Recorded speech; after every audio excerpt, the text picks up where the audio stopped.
Sekarang kembali lagi di VBox. Kali ini saya kedatangan paket ya, atau lebih tepatnya habis beli barang sih. Dan ini dia paketannya. Ini adalah tablet ya dari Huawei ya, tablet Docomo D-Tab D01H ya. Oke, kita langsung buka saja dulu. Lumayan juga packingannya, cukup rapi. Saya beli tablet ini 800.000 aja ya, dengan nego harga yang cukup sengit tentunya. Tapi kalian kalau mau beli di all shop harganya masih sekitar 1 jutaan atau 1 juta lebih sedikit atau kurang sedikit lah. Entah kenapa, atau mungkin jarang ada ya tablet ini yang 10 inch. Jadi harga tablet ini nggak turun-turun ya, masih 1 jutaan aja dari dulu. Dan ini dia unitnya, udah kita buka.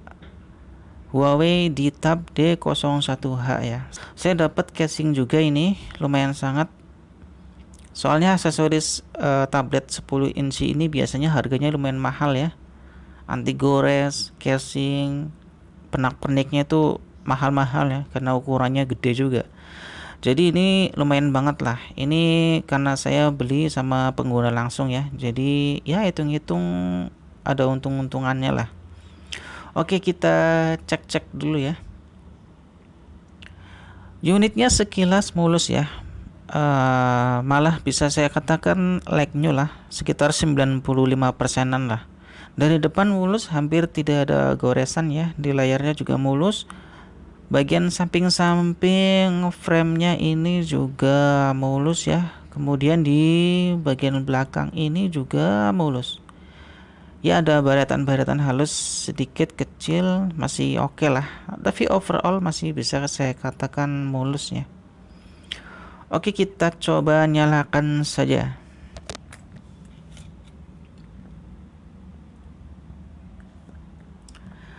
Oke, ini dia tampilan awalnya khas Docomo ya.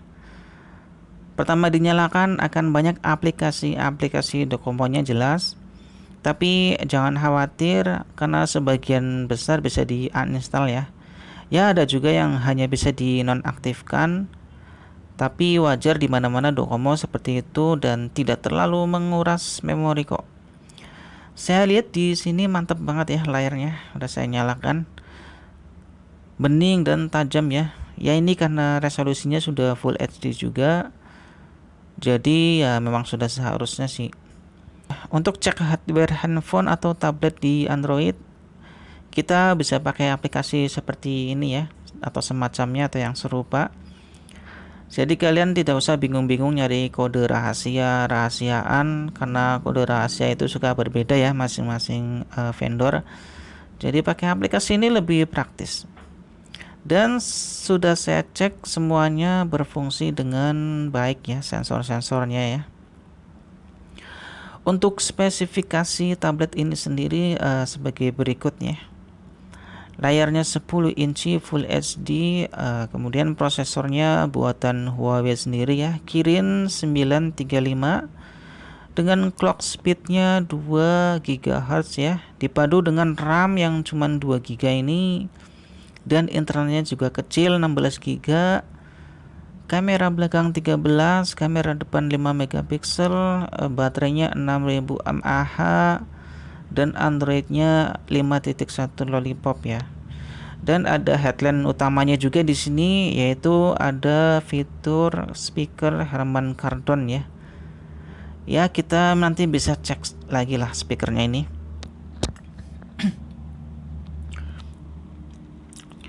Oke, kita bahas satu-satu ya. Pertama dari desainnya dulu. Desainnya sangat premium jelas. Mungkin ini karena bodinya keseluruhan terbuat dari metal ya. Jadi saat dipegang terasa kokoh dan ya jadi berat sih sebetulnya. Beda dengan tablet-tablet Sony yang Docomo ya, yang saya pernah beli itu dari plastik. Kelebihannya ringan memang, tapi jadi agak kurang kokoh dan kelihatan ringkih sih. Tapi ini kebalikannya ya, jadi solid dan berat sini si Huawei ini. Di sebelah kanan ada tombol power dan tombol volume. Di bagian atas ada speaker stereo ya, dari Harman Kardon tentunya. Di sebelah kiri ada port micro USB dan slot SIM card, yang tentunya ini single SIM ya, karena versi Docomo. Yang ini masih micro SIM ya, jadi bukan yang nano, masih yang versi agak besar sedikit ya. Kemudian di sampingnya persis ada slot micro SD ya, bisa sampai 128 GB ya. Jadi kapasitas yang 16 GB ini harusnya sih bisa diatasi dengan pakai slot memory card ini ya. Dan di bawahnya ini ada speaker lagi ternyata. Jadi total kita lihat ada 4 lubang speaker ya.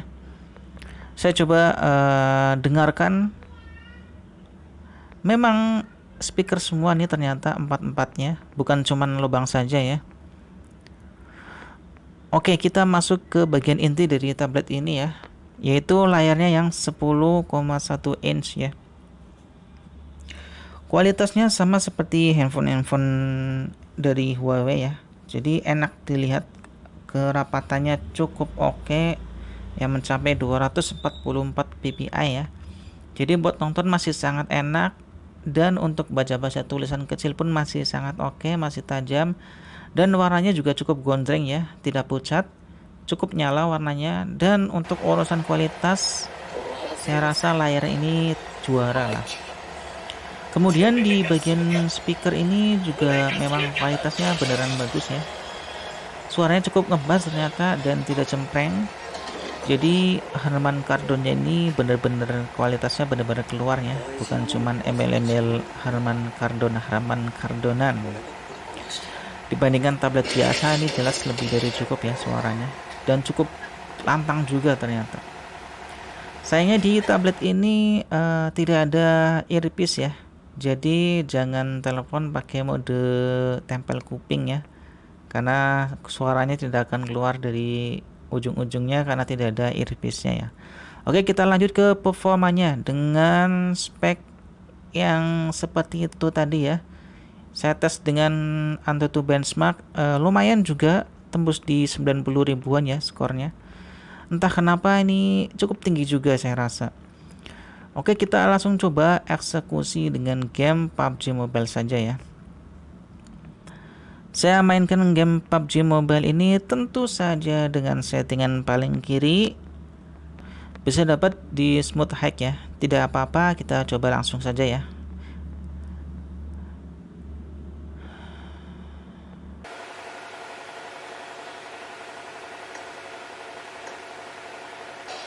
Oke, kita sudah masuk di gamenya ya.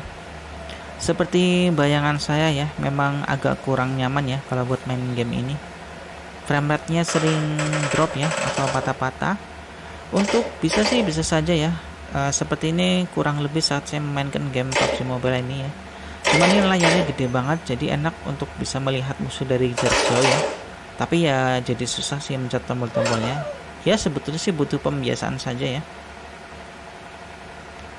Ketika dimainkan masih cukup oke ya, masih playable dan masih bisa lah untuk dimainkan ya. Tidak sampai tidak bisa dimainkan, tapi memang ya seadanya lah. Saya sih kurang rekomendasiin ya buat main game di sini, karena ya meskipun bisa, tapi memang ini peruntukannya untuk multimedia ya, untuk nonton-nonton dan macam-macam ya. Tapi sebetulnya sih bisa-bisa saja sih untuk main game. Oke, kita beralih ke kameranya ya. Kameranya saya tidak mau panjang lebar ya.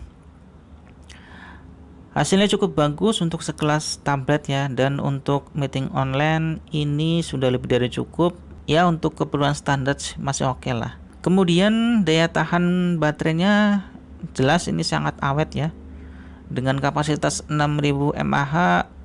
Meskipun layarnya besar, tapi ternyata masih sangat awet ya. Mungkin ini berbeda ya jika kalian dapat unit yang baterainya kurang optimal ya, karena kebanyakan unit ini memang bekas dari Jepang semua ya. Jadi keawetan baterainya atau kondisi baterainya itu tidak akan sama ya. Kesimpulannya, ini jelas tablet diperuntukkan untuk multimedia. Jadi dengan layar lebar dan kualitasnya yang cukup bagus ya layarnya ini, Sangat enak buat nonton-nonton ya, untuk nonton YouTube, nonton film, atau untuk membaca-baca buku. Daripada nonton di layar atau baca-baca di artikel di HP kecil, ini tentu bisa tambah lebih puas ya, tidak pusing juga bacanya. Terlebih lagi ini kualitas speaker Harman Kardon yang jadi tambahannya ya. Jadi memang disitulah keunggulannya ya untuk nonton-nonton multimedia. Dan untuk performanya bisa dibilang biasa saja ya, tapi tidak jelek sebetulnya. Cuman karena RAM-nya kecil saja sih yang bikin ini kurang mantap ya performanya. Ya kalau untuk multimedia ini jelas masih recommended, dan untuk pengalaman nonton ini jadi lebih puas ya. Oke, sekian dulu dari saya. Jika ada yang mau ditanyakan silahkan komen di bawah ini, dan jika berkenan silahkan subscribe. Terima kasih.